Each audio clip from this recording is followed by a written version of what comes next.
Okay, so let's look at the Hawk Tuah girl meme that has exploded so much, and I've seen so many references to it. Everybody's trying to chase clout through it, even me, I guess, now, just by talking about it, but whatever.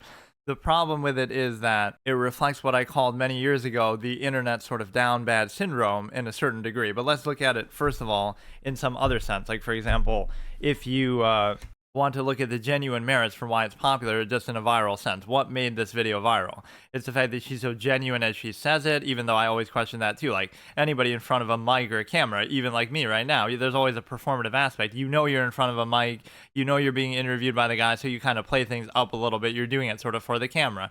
So nothing like that is 100% ever genuine, but whatever. It seems like it. She clearly has experience with doing that. She clearly has a passion for it. It came very naturally, quickly, her answer. So that genuine vibe I can give credit for. Like that's genuinely why it's popular. And outside of just the sexual element that people might obsess with.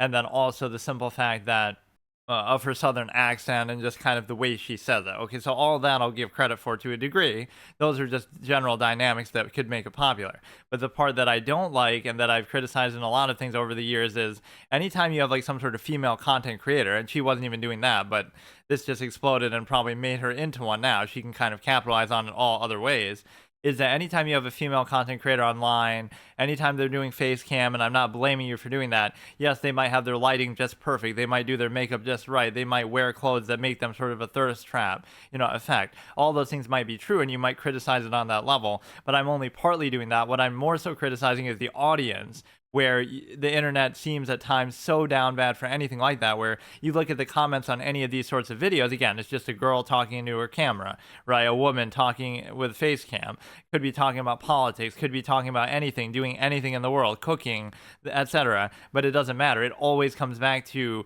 you'll see the comments and everybody's thirsty, everybody's, saying something sexual, you look so good, you're so beautiful. Even if they say it in a nice way, that's not even the point. It's like there's this obsession and fixation on sex and anything to do with it where just simply seeing somebody mildly attractive subjectively, however you want to define it, that becomes the focus no matter what. They could be doing anything, talking about anything. In a sense, you could say that's why. Maybe you just shouldn't do face cam. Don't even show your face. So they focus like kind of like what I'm doing now. So they focus on what you're saying and the substance of that, whether it has substance or not. But that becomes the focus instead of you. Now, I criticize this on two levels. Like one is cult of personality, that they get fixated on your idiosyncrasies. Like, oh, look how they talk. Look at their accent. Look at their, just how they look. And in other ways, like not even necessarily sexually, but just they fixate on the person, right? Put a face to the name, and they focus on all these other things that have nothing to do with what you're saying, right? So they focus on you more so.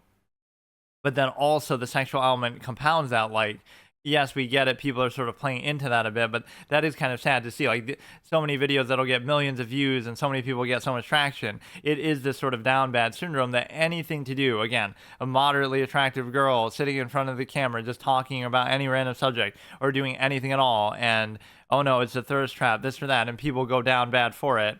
And just again, you see that in the comments, you see that in the popularity of these kind of videos. You can keep doing that, but just I pointed this out years ago. You might think it's fairly obvious, but it's sort of sad because you might think, oh, that's cool or that's the hip thing, but there's nothing cool about it. Like, think about it this way. There's 8 billion people in the world. So think about how much sex would have had to have been had to get to that point. It's not this novel thing that you have to obsess over and the biggest deal in the world. It's one of a few things. It's either it feels like a virgin mentality. Everybody's a virgin and down bad that way, or they're just little kids using the internet, going through puberty for the first time, or just people who are obsessed with sex and just desperate for it in general. Like it's not the end all be all of life, so don't treat it like that. But if you really want to, there's nothing cool or hip about doing that, though. It's kind of the opposite, where it almost seems pathetic, right? It's just a normal, natural part of life. That's fine, but so what? You don't have to make that about everything.